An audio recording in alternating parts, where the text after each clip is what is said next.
Welcome to my most ambitious challenge yet, the Hardcore Randomized Genlocke. From the humble beginnings in Kanto to the windswept peaks of Paldea, I'm about to take on the crown jewel of Nuzlocke, a journey through every mainline Pokémon region, one after the other, but not in the traditional way. Normally, a Genlocke means playing through each game back to back, carrying the weight of every loss across hundreds of hours.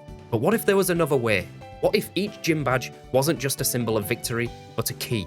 A portal that opens up to the next region, where the world changes, but your team and box stays the same. Time to set some ground rules.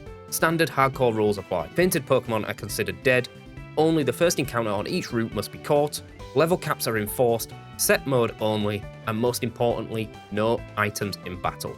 Plus some Genlocke twists. No item transfers between generations unless held by a Pokemon, and if one of your Pokemon isn't found in the next region's Pokedex, they're left behind forever. This is the Hardcore Genlocke.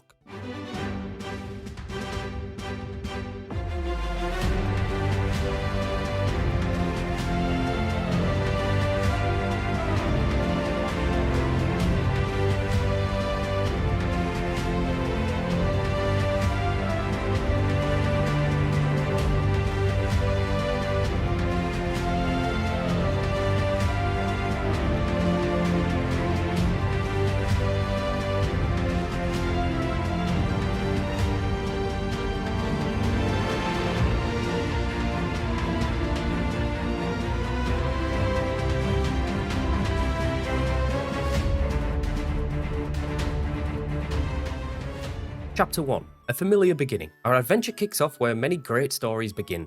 Kanto. I take my first steps into the tall grass of Route 1, only to be immediately intercepted by the man himself, Professor Oak. Ever the professional, he scolds me for wandering unaccompanied and promptly catches my first Pokemon, a Squirtle. Funny enough, Squirtle was my first ever starter all those years ago, so starting this Genlocke with it feels somewhat poetic. Back at the lab, we barely catch our breath before Gary is chucking his Pokeball in our face, demanding a battle. He sends out a random Shelder, and what follows is less of a clash of titans and more of a tail whip withdraw interpretive dance. Eventually, Gary gets aggressive and starts laying down the tackles. With our HP dropping fast, it looks like the run might end before it even begins. But Squirtle clutches up, winning a speed tie on the final turn, landing the knockout blow, and the Genlocke lives past the lab. With that bit of trauma behind us, it's time to build a team. On routes 1, 22, 2, and in Viridian Forest, I catch a solid lineup in Nidoran Male, Ekans, Zubat, and a Metapod. By the time we reach Pewter City, Metapod has evolved into Butterfree, and we're ready to take on our first gym leader. Having a Water-type starter makes this fight feel almost unfair. Brock leads with a Geodude, but one bubble from Squirtle and sends it straight back into the Pokeball. Next up is Onyx, his ace. But the outcome's just the same. A single bubble, and it's lights out. Just like that, our first badge is ours. Kanto has been conquered, and our teleport to Johto awaits. Chapter 2. The Cutting Block. I arrive in Johto still riding high for our clean sweep in Kanto. First off, as always, the Pokemon Center. While I'm healing, I'm interrupted by one of Professor Elm's aides, who kindly hands us an egg. It'll take some time to hatch, but I keep it on the party as we move on. Our journey to Azalea Town offers 3 new teammates. A Remoraid on Route 32, a huge pickup in Magnemite on the ruins of Alph, and surprisingly an adorable Pichu from Union Cave. I completely forget to grab an encounter on Route 33 and leap straight into the Slowpoke well. My bad. At the bottom, I run into a lone Team Rocket Grunt, hitting the Slowpoke tail operation. He sends out a measly coughing. I switch from Zubat into Butterfree, land a few confusions and send him packing. On the way out, I catch a Slugma, which normally wouldn't be exciting, but with Bugsy's Bug-type gym on the horizon, it's a really good addition. In Azalea Town, I'm laser focused on grabbing more encounters, and totally forget that my rival is lurking. He jumps me just before I can enter Ilex Forest, with 5 Pokemon and an egg in my party no less. He leads with Ghastly. My Nidoran can't touch it, so I switch into Magnemite. He tanks a lick, but gets paralyzed for its troubles. Still, a couple of Thundershocks later, one of them a critical hit, takes Ghastly down. Then comes the real threat, his Croconaw. We've got the type advantage, but Magnemite's paralysis is tricky. Croconaw's Water Gun chunks us for big damage. I go for the Thunderbolt, but paralysis kicks in. The next Water Gun leaves Magnemite at 2 HP. And again, paralysis strikes. I have to swap. Butterfree comes in and eats the hit. We outspeed and I land a Stun Spore to get some speed control back in our favour. Next turn, it's go time. Confusion does pitiful damage, but lands a Confusion. Croconaw hurts itself, and then gets hit by paralysis. Twice. After 5 confusions, the Croc finally goes down. His final Pokemon, Zubat, goes down in 2 confusions. I get out of this mess completely unpunished. Somehow, I finally get the Ilex Forest encounter. A Weedle. Underwhelming, but it's something. Meanwhile, the egg hatches into a Chinchou, which could be a great asset later, once it evolves. It's time for Bugsy. Normally, bug types wouldn't strike fear into anyone, and his Metapod and Kakuna go down easily to Slugma, but don't be fooled. Hiding in the back is a monster, a Technician Fury Cutter Cypher. For those unfamiliar, Fury Cutter starts weak, but doubles in power each use, and Technician boosts that early damage, so if you don't stop it fast, it will sweep your team. Slugma gets poisoned during the Kakuna fight, and I can't safely stay in. I get one Ember off on Cypher before switching into Magnemite, our tankiest option. It takes a Fury Cutter for just 5 HP. This is totally manageable. The next Fury Cutter hits for 11 damage. I go for Thundershock, which lands about half, and then I make a fatal mistake. I assume that Magnemite can take another hit. The next Fury Cutter does exactly 22 HP. Magnemite goes down. I'm in panic mode. Butterfree comes in.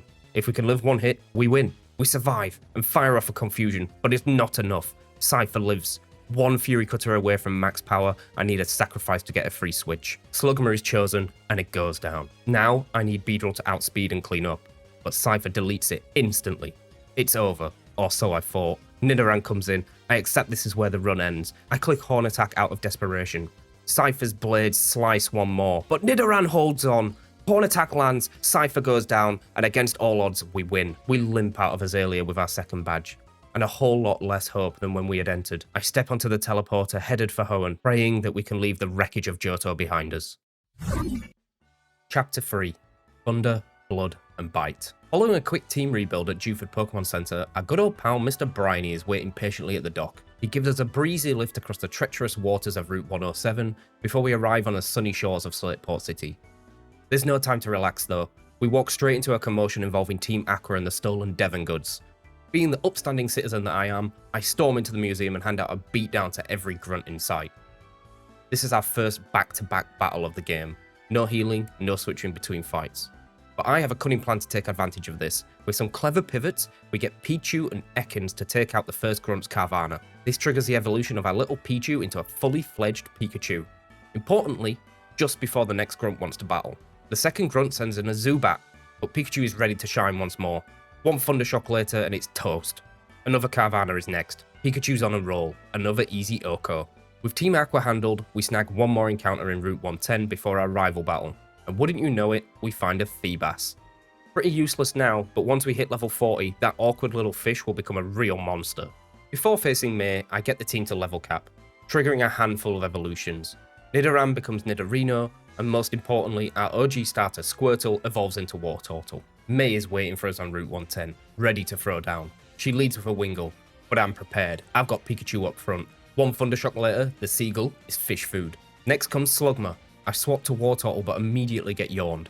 I commit to the sleepy turtle strategy and spam bubble until I finally wake up. After 3 turns of sleeping through a rock pummeling, Slugma goes down. Now it's time for a race. Grovyle. Bugsy flashbacks hit hard. I know I need to handle this fast. I pivot into Ekans for an Intimidate drop, hoping to tank the grass move. May, trying to read the switch, goes for Pursuit. The next turn, I try and gain speed control. I miss the glare, and things are about to get messy. I can't risk Ekans getting KO'd. Intimidate is too valuable. So I make the hard switch into Nidorino. Ekans barely survives the Pursuit on the way out. No more cycling Intimidate. We're playing it straight. Time to fish for Poison. Poison Sting and the Poison Point ability gives us a double chance. Lucky for us, the next Pursuit triggers the Poison Point and Grovyle is on a timer. A couple more Poison Stings later and Grovyle goes down. Rival fight cleanly handled. The tough battles aren't over yet, as Watson awaits in Morville Gym. This gym is notoriously hard, as access to early ground types is limited and we definitely don't have any at this moment. However, I do have 2 chances to change that before I reach that point, in Route 117 and in Rustturf Tunnel. Unfortunately, I don't land the ground type, and instead get a Spinarak and a Seedot. Still, we hit the level cap of 24, which means another wave of evolutions. Ekans becomes Arbok, Zubat into Golbat, and both Spinarak and Seedot evolve too. Then, out of nowhere, Golbat hits max friendship and becomes a Crobat. Massive upgrade. We finally have real speed and firepower. Before we could take on Watson, we have a small bump in the road. Wally wants to battle. I decide to humble him once and for all. He sends out a Ralts, and I send out my new Crobat. 1 wing attack, 1 broken dream. We won't be seeing Wally again. Now for the real challenge. Watson. He leads with a Voltorb. I lead with Nuzleaf. The plan is to resist Spark and hit back with a Rock Tomb for speed control. Immediate problems. Spark lands and paralyzes us. Great start. I chip with Thief to bring Voltorb into KO range, but need to preserve Nuzleaf for the Manectric later. So I swap it to Pikachu, and Watson decides to do the unspeakable. Self-destruct. Pikachu can't take the hit, and Voltorb takes another life with its own. Not knowing what is coming in next, I make the safest play into Nidorino. Watson sends in Electrike. Nidorino lands a strong Horn attack, but gets paralyzed by Static. Fantastic. This gym is going downhill so fast. I'm quickly running out of options at this point, and I'm unsure if I could pull it off. Back to Nuzleaf, who takes a Shockwave. Electrike howls to boost its attack and survives another Thief. Watson burns his first Super Potion. I'm struggling to keep up with the electric pace. The lime green menace keeps getting stronger. Panic sets in. I swap to Arbok to get an Intimidate drop, but Watson reads me and howls again. I go for Glare, and I miss. Another howl, I'm out of ideas. I try again, and this time Glare connects. We tank a quick attack and start spamming Poison Sting. Eventually we bring Electrike down, but there's still 2 to go. Watson then sends out Magneton. I glare instantly and actually land it on the first time of asking. I pivot into Nidorino, and the hacks begin. 4 straight turns of paralysis let me land relentless double kicks. Watson has no other option but to burn his last Super Potion. Magneton finally gets its act together, landing a Sonic Boom, which always does 20 damage, but the damage is already done on my end, and with one more double kick, Magneton is down. I dread to think what would have happened without the para hacks here. Finally, the final boss, Manectric. I send in Arbok for the Intimidate. Watson immediately goes for Howl, reading me like a book once again. Watson stacks more Howls. I go for Glare. I need to move first. I make the swap into Ariados on the next turn because I need more speed control, but catch a Thunder Wave on the way in. The next turn, Manectric goes for its third Howl. This thing is out of control. I go for String Shot to lower its speed again. Even after all these drops, the Lightning Dog still outspeeds and stacks a 4th Howl. The best I can do is Nightshade. I make the switch back to Arbok to nerf it again with Intimidate. The incoming Shockwave almost takes me out. I have to go back to Ariados. The Hax Gods smile upon me as full paralysis strickens the dog. The next Shockwave does around 40%. I just need to use Nightshade a couple of times. The end is in sight, but I forget a key component. It has a Citrus Berry. I watch in horror as the Manectric heals up. Watson, now showing why he has such a big midriff, gets greedy and goes for a 5th Howl. At this point, I'm sure it won't make any difference. The next Nightshade gets it back under half HP, but I feel a sack is imminent. Our team has taken a beating throughout this whole battle. Leaving our fate in the Hax God's hands, I feed Ariados to the wolf. We are blessed. The Manectric can't move, and I put it back into the red with another Nightshade. I decide to keep this Ariados around, as in the late game it gets access to sticky webs, so I make the executive decision to sack Nuzleaf, to get a free switch into Crobat and end the battle. Nuzleaf goes down, valiantly making the sacrifice so the run can live on. Crobat hits the field and finishes off the Manectric with Bite. We've survived one of the hardest gyms in the Genlocke. It took Pikachu, Nuzleaf, and a mountain of hacks, but we've claimed our 3rd gym badge. Now it's time to leave Hoenn behind and teleport to Sinnoh, battered but still breathing. Chapter 4. Calm Minds and Clean Sweeps. Wasting no time on our arrival into Hearthome City, I visit Baby to claim our free Eevee. I'm still mourning the loss of Pikachu. It had a fantastic matchup into the next rival fight, but nothing could have prepared me for when I see that the Eevee is randomized into a Raichu. Pikachu is back from the dead and is being added straight back into the team. Speaking of said rival, he opens with Staravia, but I've got Pikachu Incarnate in the lead. 1 Thunderbolt, 1 Fried Pigeon. He follows up with Ponyta. I get Raichu out of there, and in comes in Wartortle, who shrugs off a tackle like it's nothing. 3 bubbles later and the Ponyta's out of gas.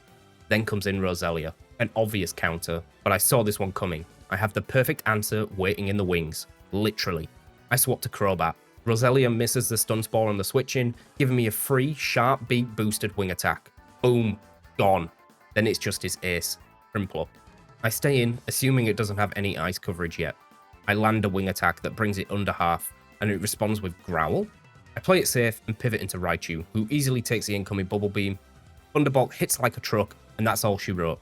Another rival fight successfully navigated. Next up is the Solstileon Ruins, aka the ancient treasure vault of randomized goodies. On the bottom floor, I snagged the HM for Defog, a Great Ball, a Fossil, which is a free token encounter, and a Lax Incense. Bonus finds include a Shell Bell and a Poison Barb. Not bad for spelunking. With the ruins cleared, it's time to grab some more encounters. Sol Soleil Ruins gives me a Boneri, Route 209, a Ralts, and in Lost Tower, a Drowsy. While ascending the tower, I trip over an Old Amber, meaning a second token encounter. Things are starting to look up. Back on Route 210, I grab the TM for Roost, and wait for it, another Fossil. That's 3 token encounters now sitting in my back pocket. I decide to save them for now, pick up some regular encounters so I can potentially land something big on the tokens. In Route 210, a Ledian, and in Route 215, a massive win in Hitmonchan. Early game powerhouse with a cracked moveset and a scary high attack stat. With all these additions, I take the time to evolve a few new team members. Drowsy becomes Hypno, and the Ralts all the way up to Gardevoir. At the time, unbeknownst to me, Gardevoir might be the single best Pokemon we catch in the whole run. But wait, there's more. On arrival into Veilstone City, a kind old man gives us a Porygon. Except, thanks to the randomizer, it's now actually a Glaceon. No complaints, straight in the box for now. It's token time. I backtracked to 209 and the Lost Tower, where I spotted some promising wild Pokemon earlier, and I'm rewarded with a Dratini, Execute, and a Mightyena. All solid additions, and they give me great coverage heading into the next gym. Honestly, this might have been the easiest gym since Brock. The whole thing took 4 turns. Credit goes entirely to Gardevoir. It completely destroys Maylene's team. Maylene leads with Meditite. I open up with said Gardevoir expecting a fake out, so I go for Calm Mind just in case because this guarantees the sweep. Instead of flinching, the Calm Mind goes off, and Meditite connects with a Rock Tomb, lowering my speed. But it's too late. The Glass Cannon is locked and loaded. Next turn, we outspeed despite the drop. 1 Psychic and Meditite gets erased. Turn 3, Machoke steps up. Another Psychic, another Body. Then comes in a race, Lucario. Now I know we won't outspeed it, but I'm here for the content. Lucario lands a Metal Claw, and yeah, in later gens it's probably Oko's, but it's Gen 4, and Fairy types don't exist yet. Gardevoir tanks it like a champ, and fires back the final Psychic for the win. No deaths, no dramas, just clean sweeps and good vibes. With Badge 4 in hand, and our team looking strong, especially with Gardevoir leading the charge, we pack up and head to Unova. Let's see how long this good luck lasts. Chapter 5. Bridges, Sand, and a Mole's Last Stand.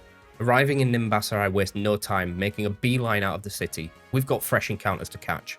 Heading east onto Route 16, I snag a Poliwag, which is one of my favourite evolution lines. Lost Lawn Forest follows right after, and let me tell you, it does not disappoint. Not only do I find a Sandile, which is always a solid pickup, but the forest also coughs up amazing items in Leftovers and Razorclaw just casually lying on the ground. Out of nowhere, I'm given the TM for Snarl, from a Zoroark pretending to be a human.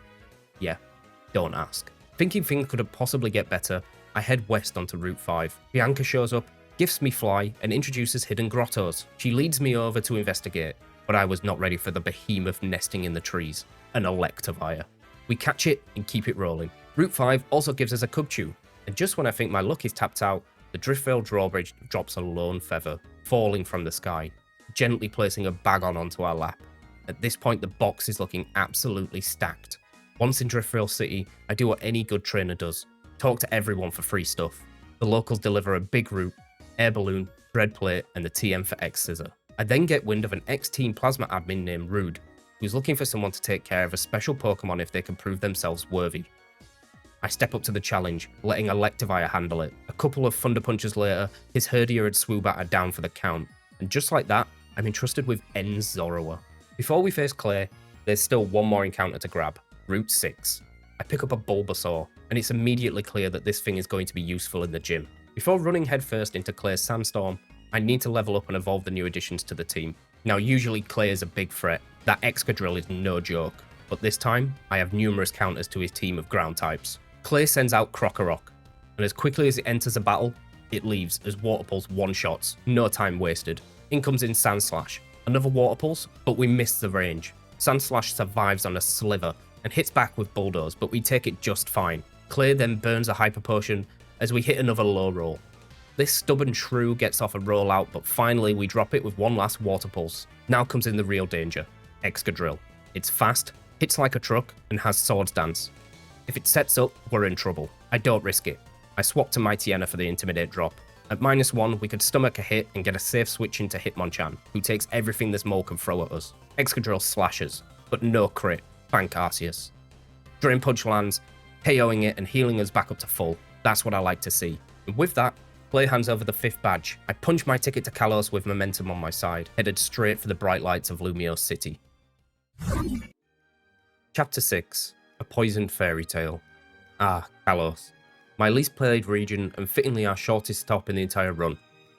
The moment I step out of the gym, Professor Sycamore is already on my case, summoning me to Lysander's cafe, but there's something far more important to handle first.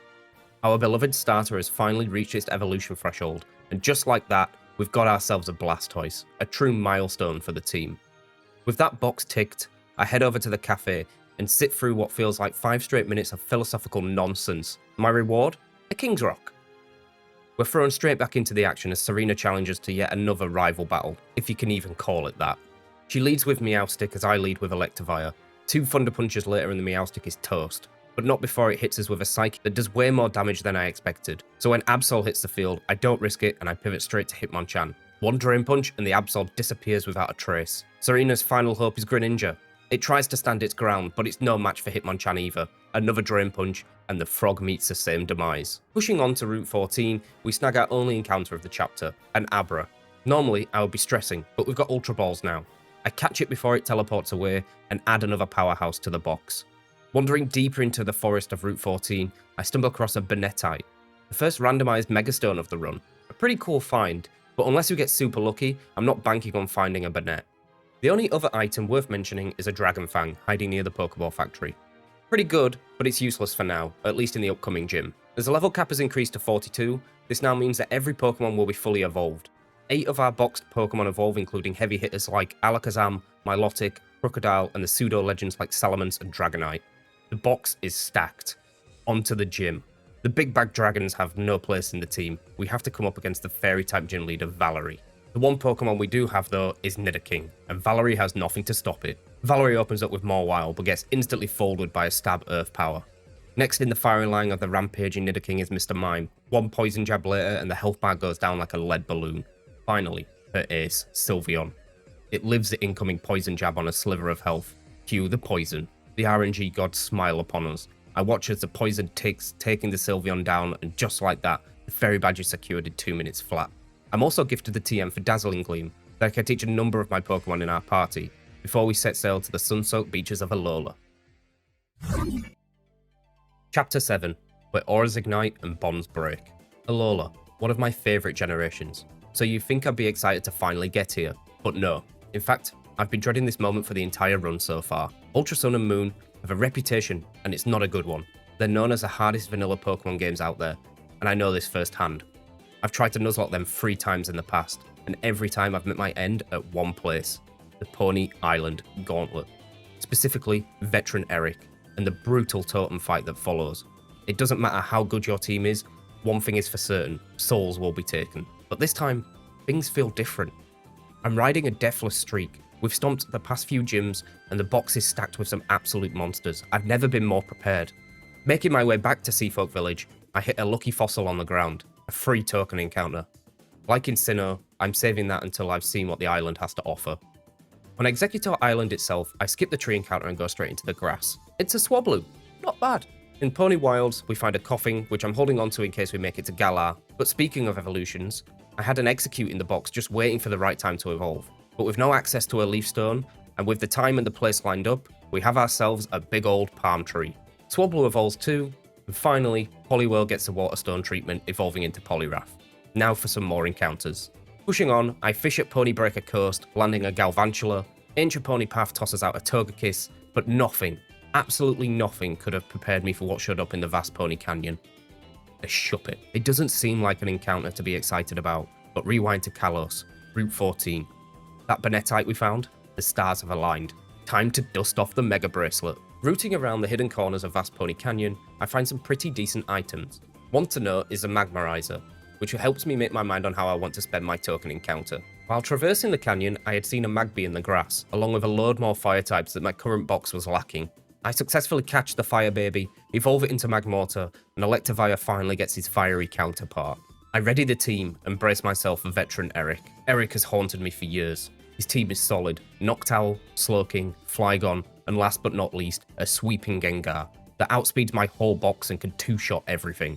Not only that, but there's optimized AI decisioning, EVs and IVs, something all my Pokemon don't have the benefit of, but I've come too far to give up now. Eric leads with Noctowl, I open up with Electivire.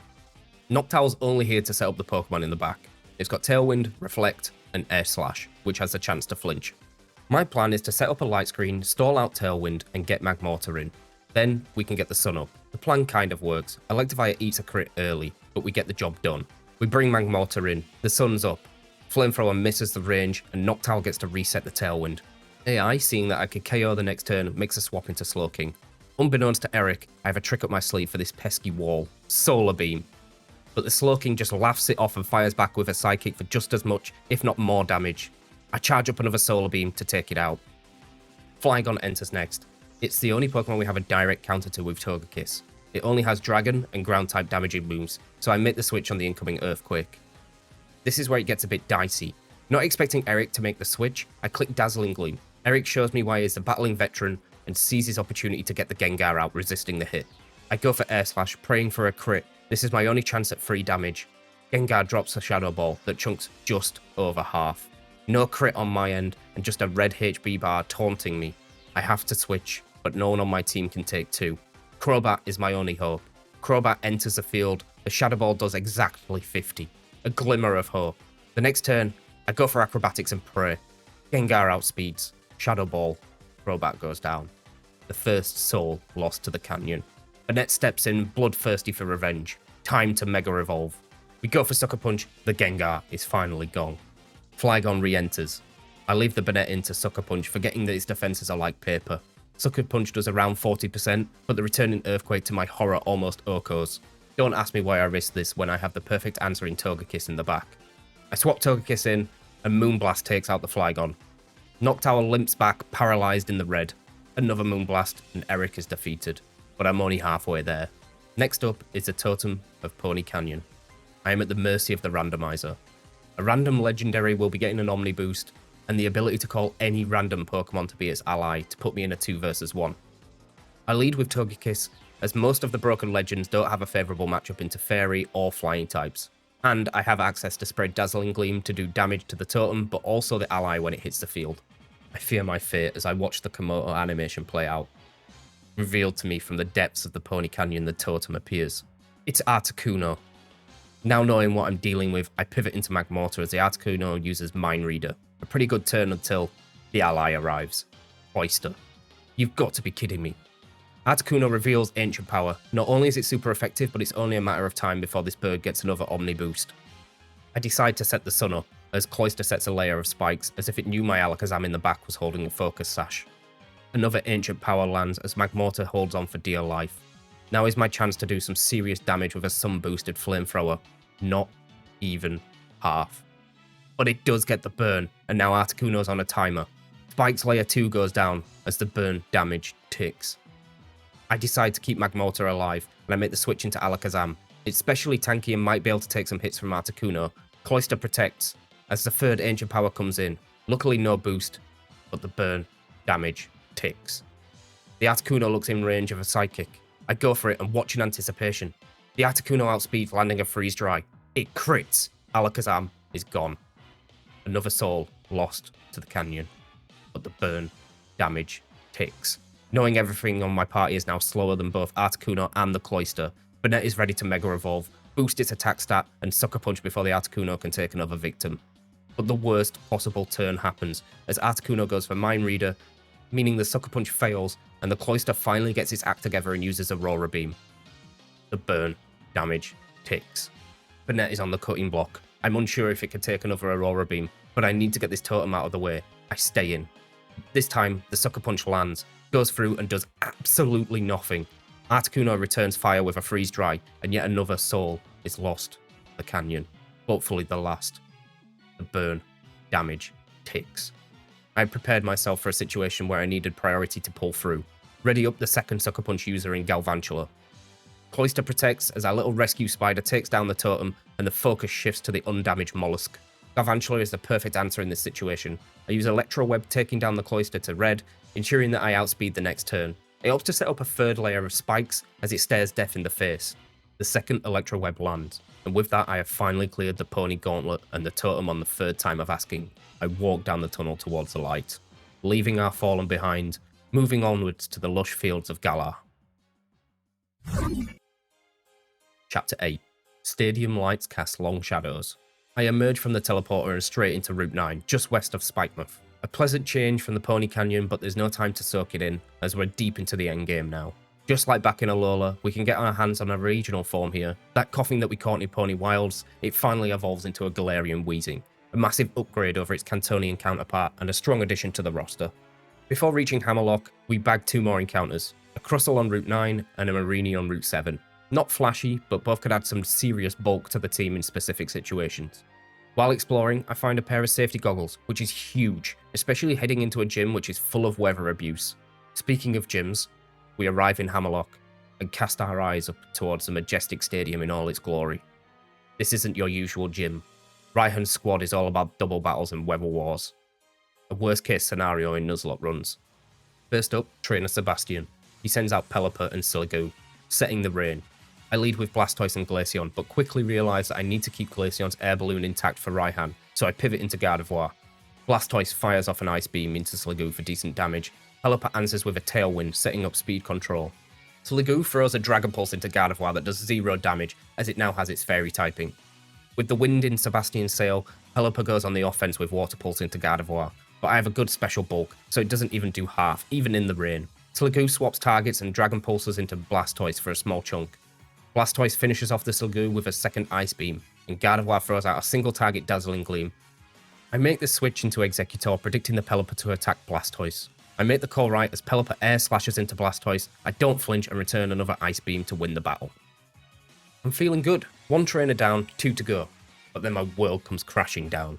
I go to heal my Pokemon before the next battle. My bag is empty. I'm staring down 2 more double battles and a gym leader with 0 recovery. It's time to lock in. Next up is Trainer Camilla, leading Ninetales and Turtonator.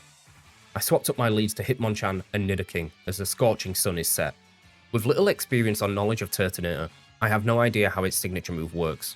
It sets the Shell Trap. I Earth Power into Ninetales, somehow lives, and I brace for an extra sensory into Hitmonchan. Instead, Ninetales lands a Will-O-Wisp, and that ironically saves both Hitmonchan and Nidoking. By cutting Hitmonchan's attack stat in half, the Ninetales has inadvertently saved both my mons as I found out what Shell Trap does. Turtonator eats the Drain Punch for breakfast, and then returns spread double damage. If I wasn't burned, both Hitmonchan and Nidoking were gone. I fear we have taken too much damage to make it out of this gym. So expecting another Shell Trap, I pivot into Gardevoir. Nidoking takes down the Ninetales with another Earth Power, as Shell Trap fails. Now I know that Shell Trap damage always has negative priority, I have to hope that Nidoking and Gardevoir can pull through. The Shell Trap goes up. Nidoking rips through the trap and KOs with Earth Power. Gardevoir didn't even need to move a muscle. Our third and final trainer is Aria. She sends out Hakamoto and Abomasnow, setting the hail. Once again, I've swapped my leads. I lead with Executor and Gardevoir. A really bad matchup for Executor, so I switch into Blastoise, Gardevoir outspeeds and nukes a Hakamoto with Dazzling Gleam. Abomasnow fires off an Icy Wind, missing the Blastoise but tagging the Gardevoir, lowering its speed. It doesn't matter. Next turn, Gardevoir still outspeeds and finishes off the big tree with Psychic. Battered and bruised, I take a second to come up with a strategy to make it through. Here's the plan. Glaceon's going to Dynamax, outspeed Flygon and use Max Hailstorm, not only for quad effective damage, but taking away the Sandstorm set by Gigalith. Meanwhile, Hitmonchan goes for Drain Punch on Gigalith to heal up. The stage is set. The lights are blinding. The stadium roars. Time to face the region's favourite Dragon Tamer. Raihan opens up with Flygon and Gigalith. I lead a pre-damaged Hitmonchan and our perfectly preserved Glaceon. The sand goes up, and so does the pressure. Glaceon goes big, but then Rotom Camera pans to Flygon? It outspeeds? It uses Breaking Swipe. I watch head in hands as my Hitmonchan's HP bar falls to 0. Rest easy, Asino soldier. I barely have time to grieve before Glaceon lands Max Hailstorm and deletes the Flygon. Gigalith then sets Stealth Rocks to finish an awful first turn. To replace his fallen Flygon, Raihan sends in Sandaconda. I answer with Executor. Glaceon slams another Max Hailstorm into Gigalith, but it hangs on by a thread. Executor sets up a Reflect, prepping for the late game. Jekeleke tries to land a massive super effective body press into Glaceon, but its Snow Cloak ability makes it miss. The hail then strickens the field, finishing off the Jekeleke once and for all. Raihan's final stand starts now. Duraludon, primed, ready to Gigantamax. The lights dim. Raihan sends out his battle cry, and the stadium shakes. He Gigantamaxes Duraludon, towering well above the stands. It unleashes its full force G-Max depletion into Exeggutor. As the dust settles, I expect the worst, but defying all odds, Exeggutor stands strong, swaying in the winds like nothing ever happened. Glaceon fires down his last max hailstorm, doing a shed load of damage, just enough for Exeggutor to set up some sweet revenge. Exeggutor fires off a Dragon Hammer, taking it to 1 HP, leaving Hail to finish the job. Raihan's Titan falls. There is only one giant left in this stadium, Exeggutor. Sandaconda tries to go down swinging, outspeeding Glaceon with an Earth Power, but Glaceon shrugs it off, following it up with a single target Blizzard and wiping the Sand Snake off the face of the battlefield. Raihan falls, Badge 8 obtained, Galar conquered. I step into the teleporter for one final time. One more region, one last challenge. Paldea awaits. Chapter 9, A Crown of Glass Beneath the Mask. This is it, the end of the road. Paldea stands between me and the finishing line of a challenge that I've been chasing since Kanto. No more safety nets. No more second chances. The trek to the Pokémon League cuts through Glacado Mountain, Tagtree Thicket, the East Province and South Province. This time, I can see all of the overworld encounters, meaning I get to handpick some real powerhouses. I've saved my legendary encounter for this exact moment. While descending the mountain, something catches my eye. Something a little different. Ogerpon Cornerstone. Not technically a legendary, sure, but it's got an entire DLC centered around it, so I'd say it earns a title.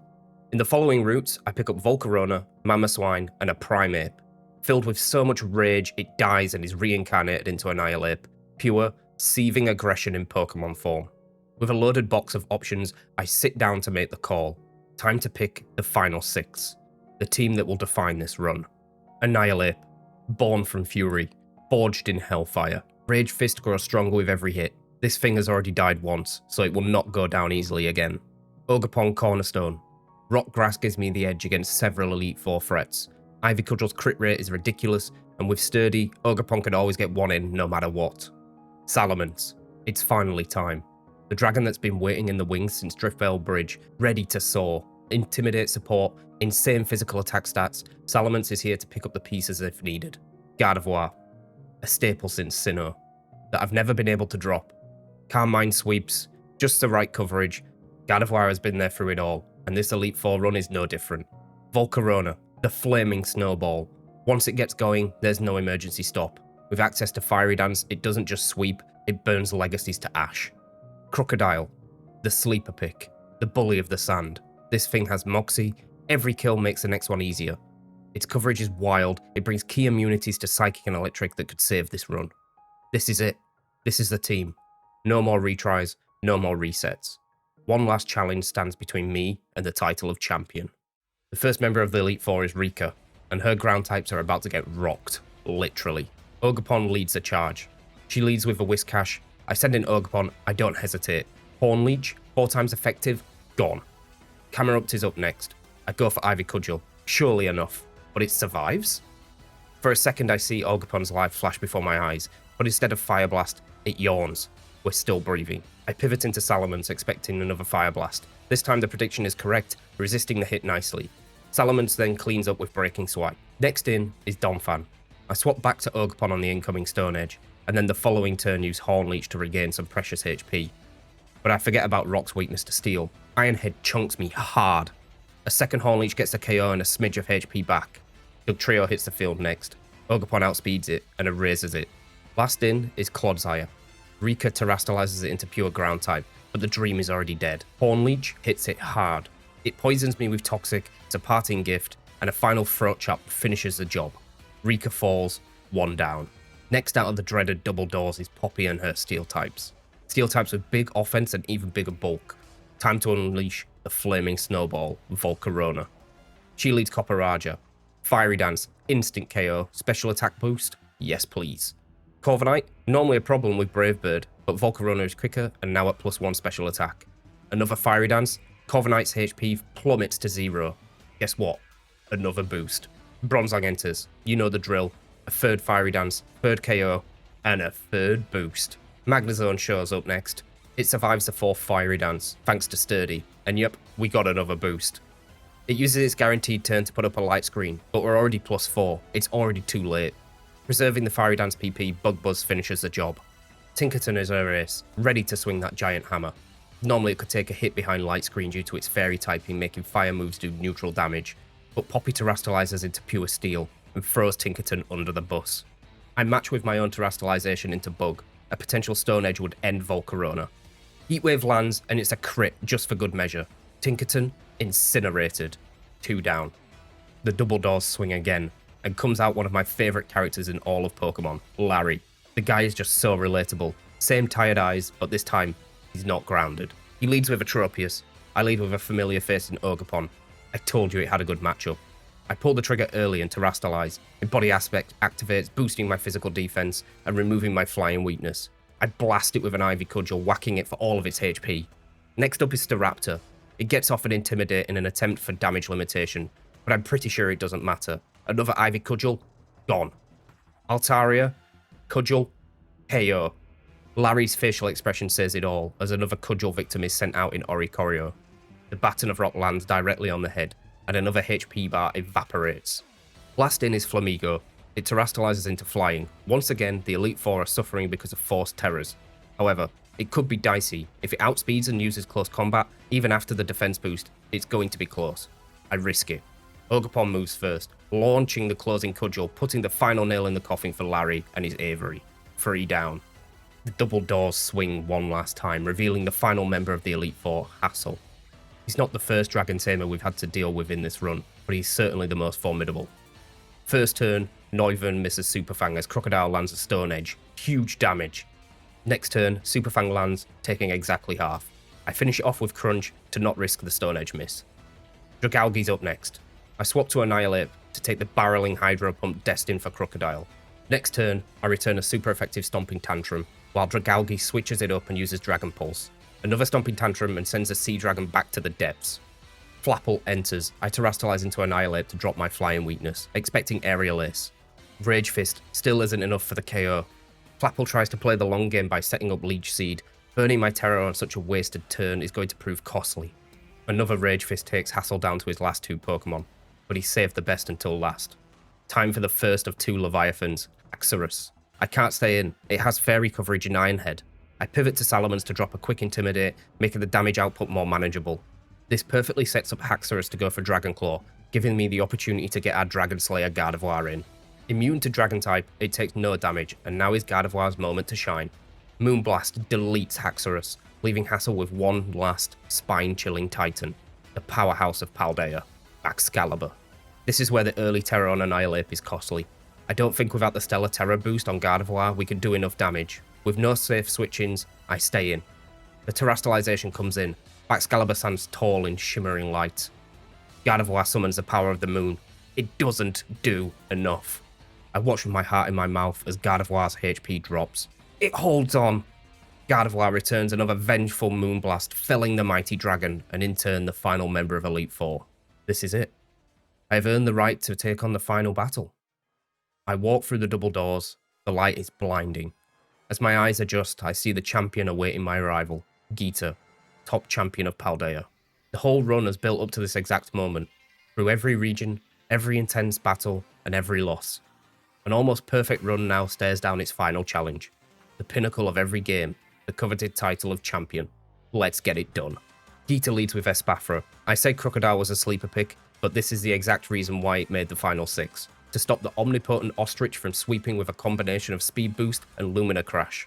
I terastallize to drop my Fairy weakness, expecting an incoming Dazzling Gleam, but Espathra goes for Reflect, allowing it to live my Stab Crunch, putting me in a really awkward situation.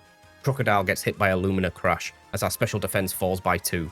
You can see how this snowballs very quickly. Another Crunch removes the Espathra, and that's one major threat down, and a Moxie boost for our troubles. Next in, Veluza. Crocodile's job is done for now. The perfect pivot is Salamence once again, dropping an Intimidate and resisting the incoming Liquidation. This gives Annihilate some wiggle room to hit the field safely on an incoming Ice Fang. Just don't freeze.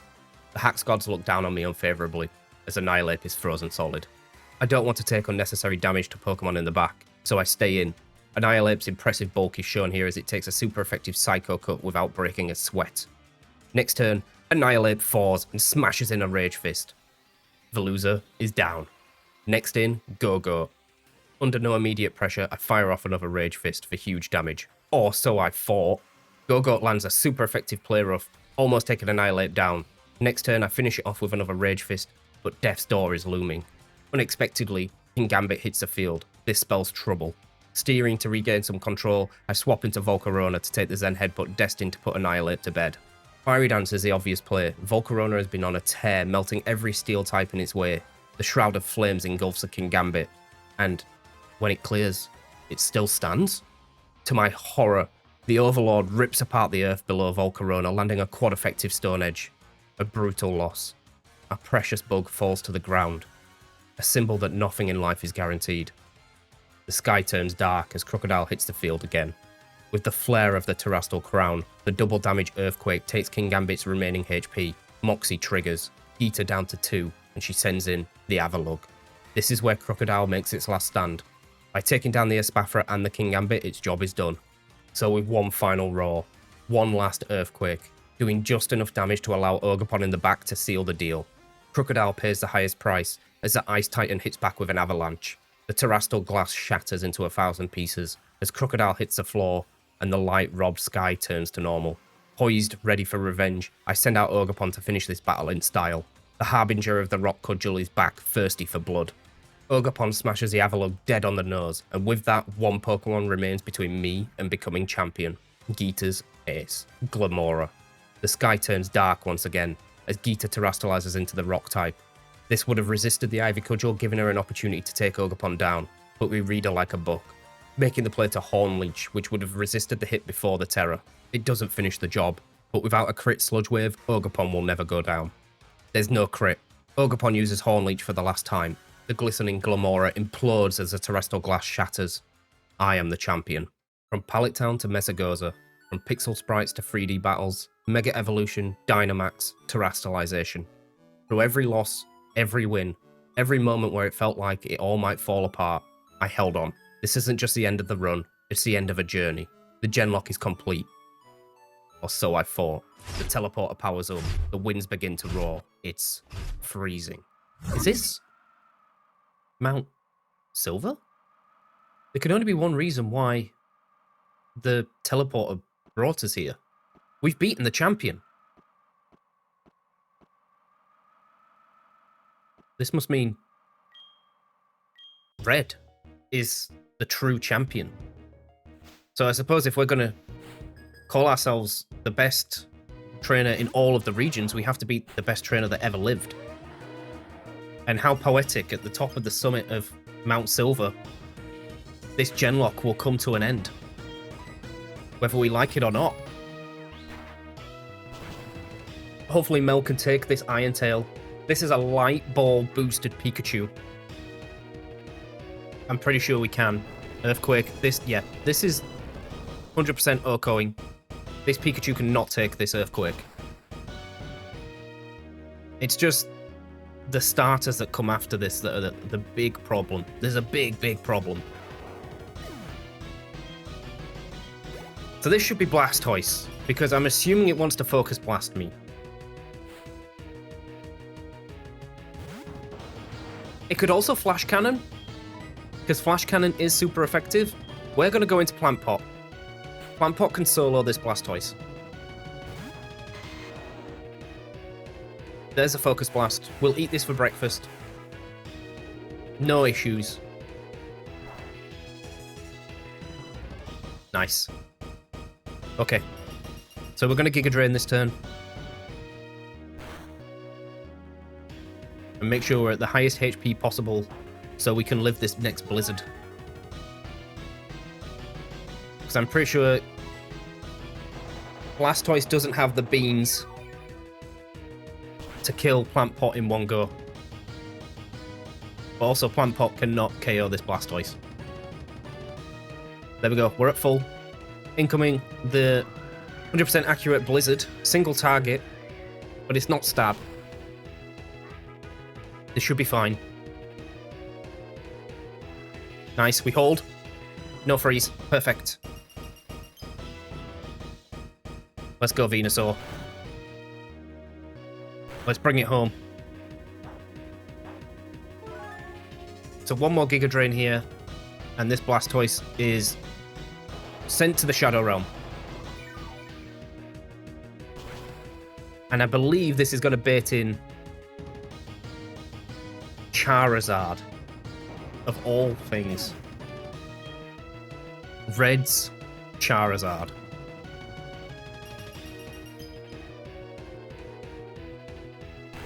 Buffeted by the hail, we'll get it all back with Black Sludge. And we have the perfect answer into this Charizard. And it just so happened to be from Pallet Town as well. Our starter, Fiji. We dragged him all the way across every region. He's still here. All the way to Paldea. And now we've taken him all the way back. How... What a mon. What a mon. Okay. So I'm hoping Surf can KO here. We just need to break through a couple of air slashes. No crits, no flinch. No crit, no flinch. Come on, Fiji. This Surf should do enough. Come on. Oh my god. It's alright, the hail's gonna take it. The hail's gonna take the Charizard. Ooh. Okay.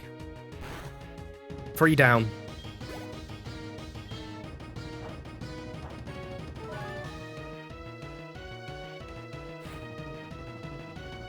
Now, I believe this Venusaur is going to go for Giga Drain. So our obvious answer is to go into Sebastian. Sebas, our lovely Dragonite. There is the Giga Drain. Okay. So we can't get greedy on this because he may go for Sleep Powder. But all we need to do is land one fly. That's all we need to do. So we're now going to fly. This is Sharp Beak boosted. Misses a Sleep Powder, fantastic. It'll probably go for Sleep Powder again, so it's got a chance to miss if we miss our fly, but it's not going to. I believe in Dragonite. Let's go, we connect.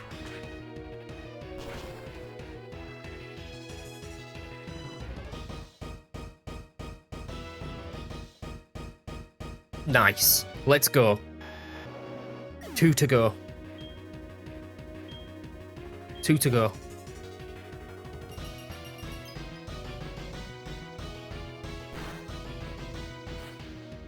In comes Lapras. So our answer to Lapras, this is going to want to Blizzard. So we're going straight into Hugo. And Hugo could 2KO this with Thunderbolt.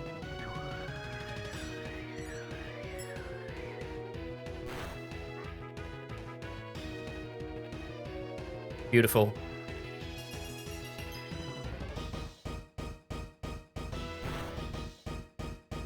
So, one more Thunderbolt after this one, and that'll be Lapras done.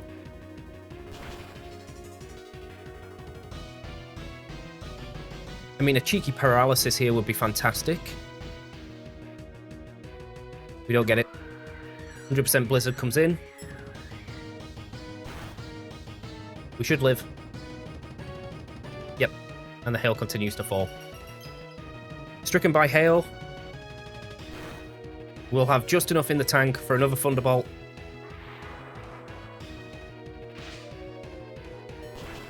And it leaves just just Snorlax.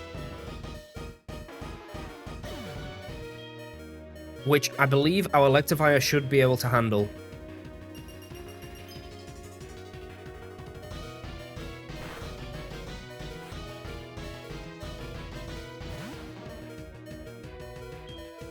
So we're going into Electivire.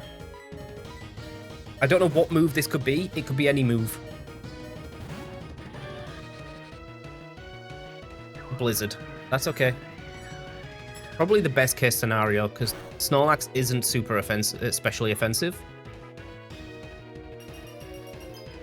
Right, we're going to Thunder Punch. And then we're going to Cross Chop.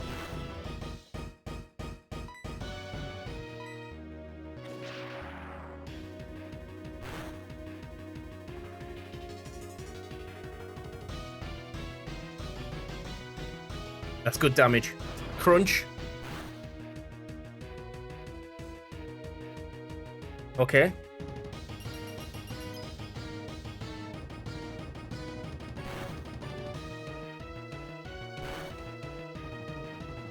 I don't know if I can trust Thunder Punch to finish the job.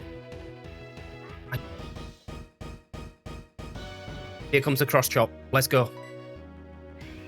It lands. This should be it.